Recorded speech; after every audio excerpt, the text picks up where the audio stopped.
Hey, all you exhausted but remarkable teachers everywhere. This one is for you. It's been a crazy week where I teach, just so busy and so much to do, but still awesome. And we have to finish well. So today we're talking about 5 ways to overcome being overwhelmed. This is episode 485. The 10-Minute Teacher Podcast with Vicki Davis. Every weekday, you'll learn powerful, practical ways to be a more remarkable teacher today.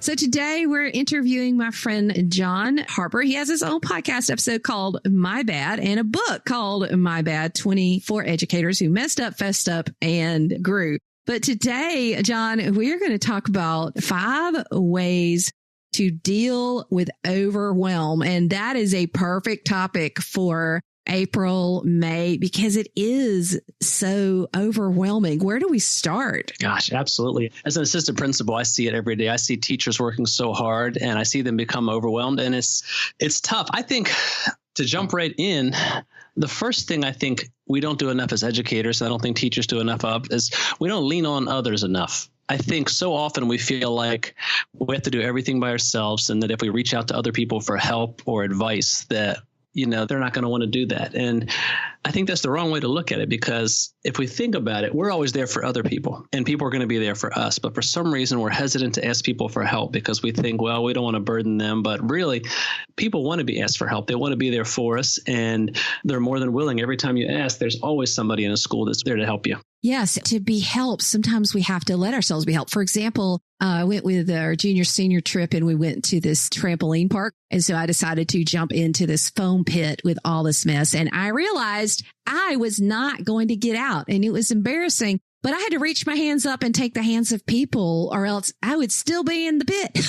Those things are intense. I haven't been in one of those in a couple of years, but they're pretty intense, and it's exhausting the day after you go to one of those. Oh, I was so sore. Okay, so what's our second after we lean on others? The second one kind of relates to the first one. I think sometimes when we're thinking about helping ourselves feel better, the best way is to help others feel better. And it's kind of selfish in a way, but it's, when we help someone else, we feel good about ourselves. I mean, studies have shown that just watching someone help someone else helps your brain chemicals. It helps everything, and it helps you feel so much better. And sometimes if we can't figure out how to get ourselves out of a funk, if you can reach out and see a colleague who is in need, or a student who is in need, or the neighbor down the street, and see what we can do to help them. Yeah, the easiest way to depression and just those, like you said, those deep funks is to think about what I want and what I want to do. And when I start thinking about others, it does change. sometimes it's not that simple.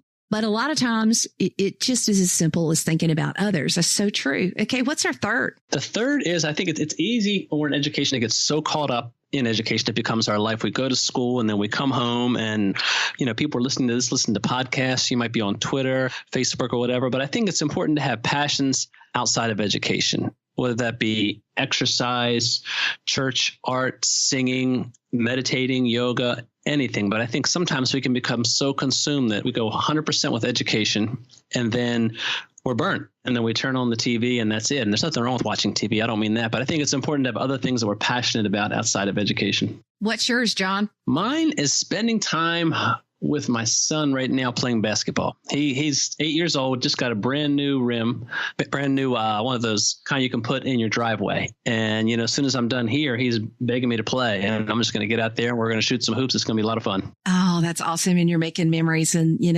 have one left at home for another, maybe a little over a year, and the time flies. You will never regret the time you spend with your kids. That's for sure. Okay. What's our fourth? The fourth is, and it sounds crazy, but I think we have to start giving 90%. I think so often social media and our brains trick us into thinking that we have to give 100% of ourselves every day, all the time. And I think what happens when you do that is you get burnt very quickly. And what I've found is that you can give 90% and the results are the same. And nobody really knows the difference except you, because you come home feeling a little bit better. And just saving that extra 10%, not feeling like you have to give every single physical and mental drop of energy you have in your body, helps you at the end of the day feel a little bit more refreshed. And really the results are exactly the same. An interstate starts slowing down somewhere between 60 and 70%. A 100% capacity freeway is actually stopped. Oh, that's interesting. I read that in a book. I don't know where I read it, but it kind of helped me give myself an excuse for margin, because human beings are not made to go at 100%. We have to have some margin and some downtime for sure. No, absolutely. I mean, I think we think that the people we see, like, especially like superstars on TV, like Usain Bolt or Serena Williams or someone like that, we think that they practice at 100% all the time. And there's no way they do. I'm sure a couple times a month they do, but for the most part, they're tapering. They're giving 70%, 80%. And then once in a while, you do have to sprint. You do have to give it your all, but not every ounce of your energy every day, because it's not possible. Of course, John Wooden would disagree with us, because he said there's no such thing as giving 110%. So you better give me 100% of your price. But I guess that's why he's one of the most winning basketball coaches of all time. And I bet you he also made sure that people took some downtime as well. So, okay, what's our fifth? The fifth is something that I use with students a lot, and I use it with adults, and I try it with myself as well. When I'm feeling just overwhelmed, I either ask myself or ask students, tell me something you're looking forward to. And what I'll do is a kid will come in and I'll say, what are you looking forward to when you get home? And sometimes they might say just watching TV or, having a snack. And I'll say, okay, put your brain on that. And then I'll say, okay, what are you looking forward to this weekend? And they'll say, well, I'm going to go see my dad and we're going to go out to see a movie. And then I say, what are you looking forward to this summer, or something like that? And I think sometimes it's okay, and even as educators, we have to do this, just to have your brain escape for a little while from where you are. Doesn't mean you're ignoring the things in your immediate environment, but sometimes you just have to escape and daydream. And I think that's a powerful tool.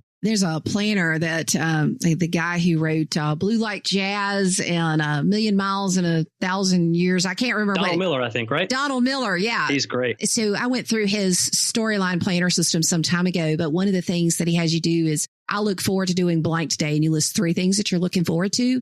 And it actually really gets your day more excited. You have a different attitude. So I think this whole concept of, what are my great expectations? What are the things I'm looking forward to? It really does help you. My pastor got through chemotherapy. One thing he looks forward to is ringing that bell when he has his last treatment. It gives hope. So as we finish up, John, just give teachers a pep talk about making it through the weeks between now and the end of school for those of us in the Northern Hemisphere. One thing I would say for teachers to do is, it's easy this time of year to think about the things that you didn't do well. And really, when you look back, there might be a couple, maybe there's 5. The thing is probably 100 to 200 things that you did well. But oftentimes our brain tricks us into thinking of the one thing each day, or the one thing during that month that we didn't do well. And I think if you really look back and you sit down and you make a list, on one side, the things that went well, on the other side, the things that didn't go well, you'll realize that you did a lot of good this year, and that what you do is extremely difficult.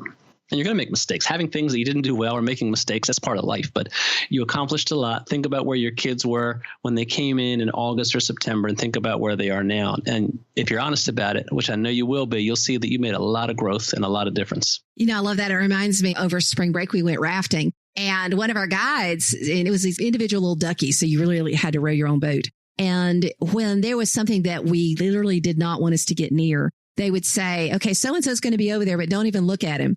And this fella who was from the local area there in Bryson City said, I don't know what it is, but no matter where you're trying to paddle your boat, you always go where you're looking, even if you're looking at something you want to avoid.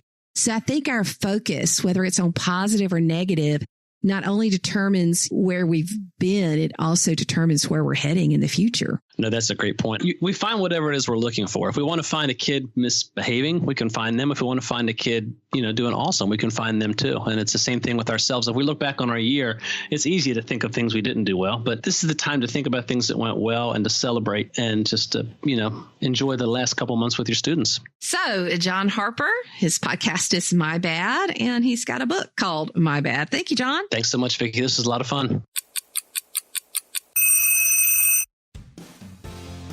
Thank you for listening to the 10-Minute Teacher Podcast. You can download the show notes and see the archive at coolcatteacher.com/podcast. Never stop learning.